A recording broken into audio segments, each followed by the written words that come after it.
नमस्कार विद्यार्थी मित्रांनो, ग्लोबल ऑनलाईन मराठीवर आपलं सर्वांचं मनापासून स्वागत आहे. तर विद्यार्थी मित्रांनो, आजच्या या व्हिडिओमध्ये आपण पेपर 2 कॉमर्ससाठी 30 डेज मास्टर स्ट्रॅटेजी डिस्कस करणार आहे. कारण आपल्या एक्झामला आता मात्र 30 दिवसाचाच वेळ उरलेला आहे. या 30 दिवसात आपण काय करायचं आणि काय नाही करायचं हे सुद्धा मी तुम्हाला या व्हिडिओमध्ये सांगणार आहे. तर विद्यार्थी मित्रांनो बघा, सगळ्यात पहिला कन्स्ट्रेंट येतो टाईम. ठीक आहे, तर हे जे 30 दिवस आहे हे खूप प्रिशियस आहे. आता या 30 दिवसात जे आहे विद्यार्थी मित्रांनो, अनेकदा असं होतं की काही विद्यार्थी ज्यांनी प्रिपरेशन लेट स्टार्ट केलं ते या 30 दिवसांमध्ये जे आहे आपल्या चांगल्यात चांगली मेहनत करून परीक्षेत यश मिळवून घेतात. आणि दुसरीकडे ते विद्यार्थी जे 1 वर्षापासून प्रिपरेशन करतात आहे की या 30 दिवसात जे आहे टेन्शनमध्ये येऊन जातात, काय करावं काय नाही, इकडे तिकडे हे करण्यात ते 30 दिवसात त्यांचे वेस्ट होऊन जातात आणि एक्झाममध्ये त्यांना अपयश मिळतं. तर असं होऊ नये म्हणून या 30 दिवसाचा वापर जो आहे तो अतिशय चांगल्यापणाने करा. तर या 30 दिवसात जे आहे तर आपल्याला याला आधी डिवाईड करून घ्या 20 आणि 10च्या रेशोमध्ये.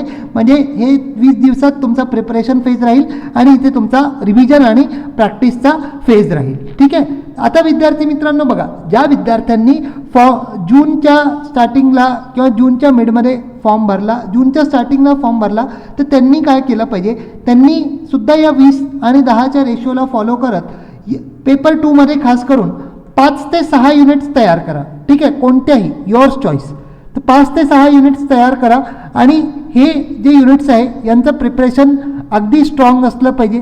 ठीक आहे, अगदी स्ट्रॉंग प्रिपरेशन यांचं असलं पाहिजे. इथून जर प्रश्न आला तर तुमचा चुकला नाही पाहिजे. ठीक आहे, म्हणजे तुम्ही you are taking a risk of 100 to 120 marks. ठीक आहे, 100 ते 120 मार्क जे आहे ते तुम्हाला इथून ग्रॅब करता आले पाहिजे. आता प्रश्न उरतो की सर उरलेले 4-5 युनिटचं काय. तर जर समजा तुम्ही 6 युनिट प्रिपेअर केल्या आणि 4 सोडून देत आहे, तर या 4ला पूर्णपणे नाही सोडायचं. 4 युनिट्समध्ये तुम्हाला जे IMP टॉपिक्स आहेत, ठीक आहे, जे इम्पॉर्टंट टॉपिक्स आहे ते त्या टॉपिक्सचा ओव्हरव्ह्यू घ्यायचा आहे. म्हणजे जर समजा इथून आपल्याला या 4 युनिट्समधनंही प्रत्येक युनिट जो आपण सोडला आहे त्याच्यातनं जर 10 प्रश्न येतात आहे, तर इथे 10 पैकी आपल्याला 4 ते 5 प्रश्न तरी राईट झाले पाहिजे. ठीक आहे, तर अशा अप्रोचनी तुम्ही तयारी करा. प्लस तुम्ही 3 ते 4 वेळा, ठीक आहे, हे सगळ्यांसाठीच आहे, 3 ते 4 वेळा जे आहे PYQचं रिव्हिजन करा. ठीक आहे, PYQचं रिव्हिजन करा ऑल युनिट्स. ठीक आहे, ऑल युनिट्सचे PYQs करा, MCQs करा आणि प्लस मॉक टेस्ट. ठीक आहे, मॉक टेस्टचा सराव जो आहे तो अतिशय आवश्यक आहे. याच्यावरती तुम्हाला लोड घ्यायची गरज नाही आहे.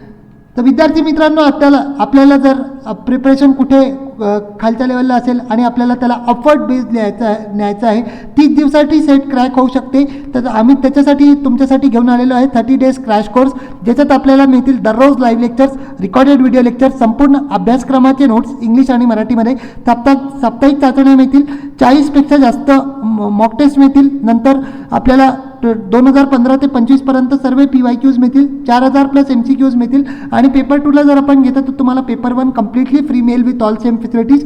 या 30 दिवसात अगदी एक्झाम ओरिएंटेड प्रिपरेशन तुमचं करून घेण्यात येईल. आणि प्लस आमची विशेषता ही आहे विद्यार्थी मित्रांनो की तुमचं जे प्रिपरेशन आहे ते आम्ही तुमच्याकडून करवून घेतो. ठीक आहे, तर आम्ही आमचे 100% एफर्ट्स द्यायला तयार आहे. तुम्ही तयार आहे की नाही बघून घ्या.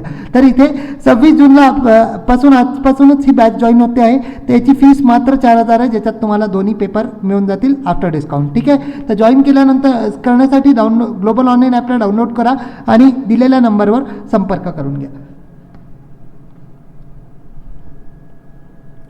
बघा विद्यार्थी मित्रांनो, आता ज्या विद्यार्थ्यांनी 70पेक्षा जास्त सिलेबस कव्हर करून घेतलेला आहे किंवा ज्यांचे 3 किंवा 4 युनिट्स उरलेले आहे, ठीक आहे, आता या विद्यार्थ्यांकडेही 20 दिवसाचाच वेळ उरलेला आहे. ठीक आहे, तर 30 आहे, ही मी सध्या 20 याच्यासाठी लिहितो आहे कारण या 20 दिवसाला आपल्याला 2 पार्ट्समध्ये वाटायचं आहे. ठीक आहे, सपोज तुम्ही फुल टाईम प्रिपरेशन करत आहात, तर फुल टाईम प्रिपरेशन करताना तुम्हाला जे आहे बघा की सगळ्यात पहिले तर तुम्ही मॉकचं प्रॅक्टिस करा. ठीक आहे, मॉक टेस्ट जे आहे याला लावायला सुरुवात करून घ्या. दुसरीकडे दुसऱ्या फेज आणि मॉक टेस्ट तुम्ही फ्री सकाळी लावून घ्या. ठीक आहे, सकाळी लावून घ्या किंवा रात्री लावण्यात अर्थ नाही, कारण रात्री डोकं जे आहे तसंच हँग होऊन जातं. ठीक आहे, तर सकाळी तुम्हाला वेळ मिळतो तर एक मॉक टेस्ट लावून घ्या, म्हणजे दिवसभरात तुम्हाला हे लक्षात राहील की बा कोणते टॉपिक्स आपले अजूनही वीक आहे कुठेही हे. तर मॉक टेस्टचं प्रॅक्टिस तुम्ही स्टार्ट करून घ्या. आता दुसरीकडे येतो की जो आपला 30% सिलेबस रिमेनिंग आहे आणि प्लस याच्यात दुसरा फेज जो राहील तो आणि रिव्हिजनचा.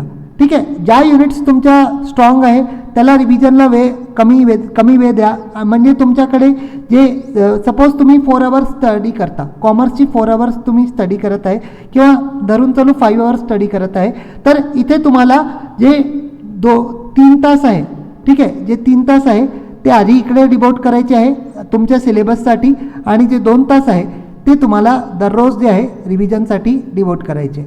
आणि या व्यतिरिक्त विद्यार्थी मित्रांनो तुम्हाला MCQजचा सराव 100 MCQज डेली जे आहे ते कॉमर्सचे प्रॅक्टिस करणे आवश्यक आहे.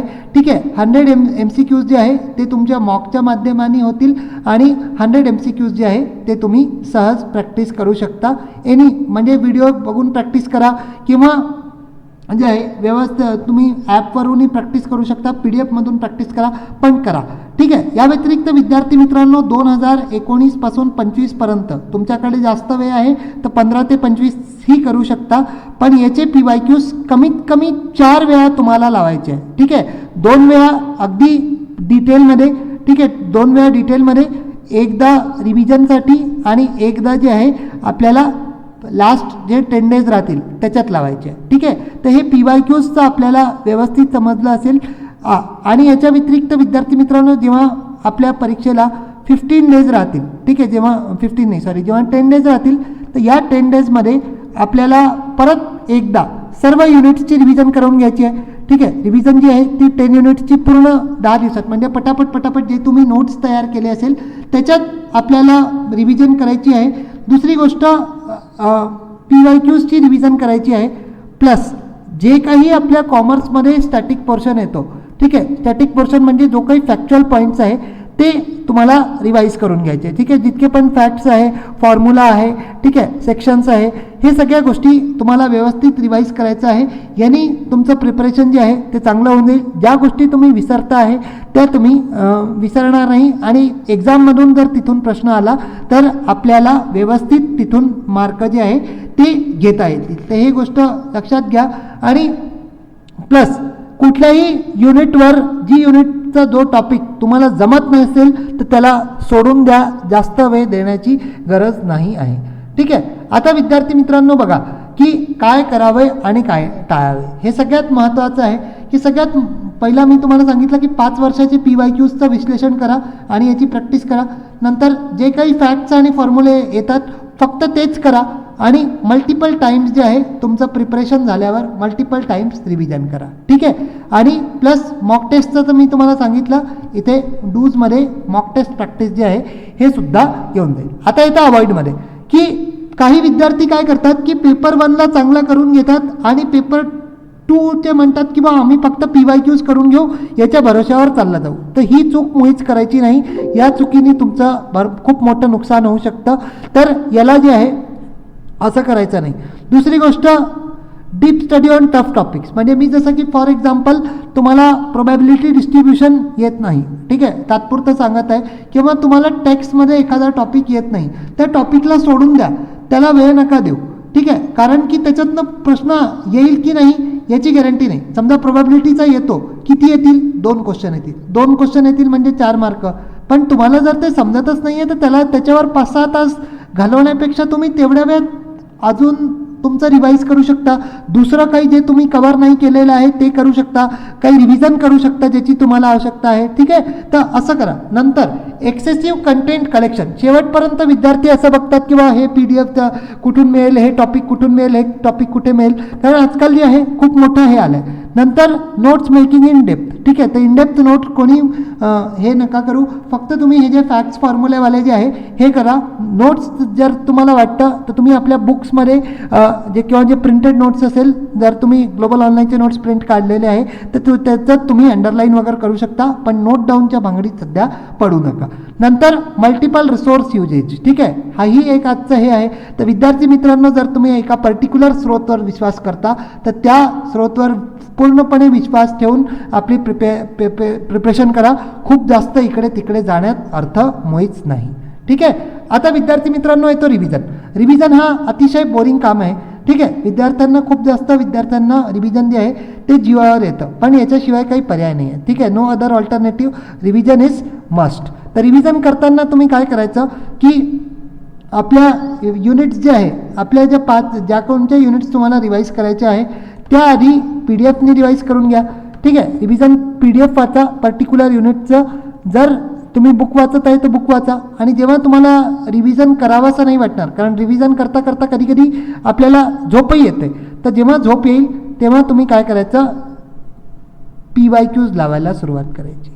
म्हणजे PYQs तुमचे चुकतील, MCQ लावायला सुरुवात करायची. MCQ तुमचे चुकतील आणि मग ते तुम्हाला सांगतील की बाबा रे तुमचा हे टॉपिक चुकलेला आहे.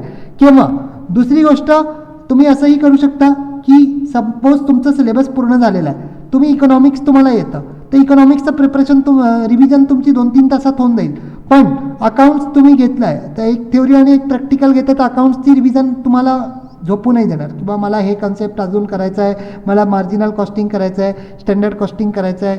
तर अशाने काय प्रॅक्टिकल टॉपिक्स जर सोबत अध्ययन जर सोबत केलं तर रिव्हिजन करताना मुळीच झोप येत नाही. ठीक आहे. तर विद्यार्थी मित्रांनो या सर्व गोष्टी आपण लक्षात ठेवा. हां, आता लास्ट 10 डेजमध्ये आपल्याला मॉक जे आहे मॉकचं प्रमाण वाढवायचं आहे, कारण मॉक टेस्ट आपले एक्झाम ओरिएंटेड टेस्ट होऊ शकता. तुम्ही कुठल्या क्वेश्चनला असं बघून टेन्शनमध्ये तर नाही आहेत, प्लस तुम्ही किती कॉन्सन्ट्रेशननी प्रश्न रीड करता हे तुमच्या लक्षात येईल. तर लास्ट 10 डेजमध्ये आपल्याला एका दिवसात 2-3 मॉक्स लावायचे. जे मॉक्स तुम्ही पूर्वी लावले त्याच मॉकला परत लावायचं आहे आणि हे बघायचं आहे. आता खूपदा असं होतं की विद्यार्थी मॉकमध्ये जो स्कोर आला त्याला पाहून टेन्शनमध्ये येऊन जातो की बाबा रे मी तर एवढा अभ्यास केला, मला 200 पैकी 110च कसं मिळालं. तर हे तुमचा फायनल पेपर नाही आहे. आधीच ऐकून घ्या, हा तुमचा फायनल एक्झाम नाही आहे. तुम्ही फायनल एक्झाममध्ये कसं परफॉर्म करता ते महत्त्वाचं आहे. मॉक टेस्टमधनं तुम्हाला शिकायचं आहे, ज्या चुका तुम्ही करत आहेत त्या चुका तुम्हाला टाळायच्या आहे. कारण हे मॉक टेस्ट असे टेस्ट आहे की जे तुम्हाला फायनल परीक्षेसाठी तयार करत आहे. ठीक आहे.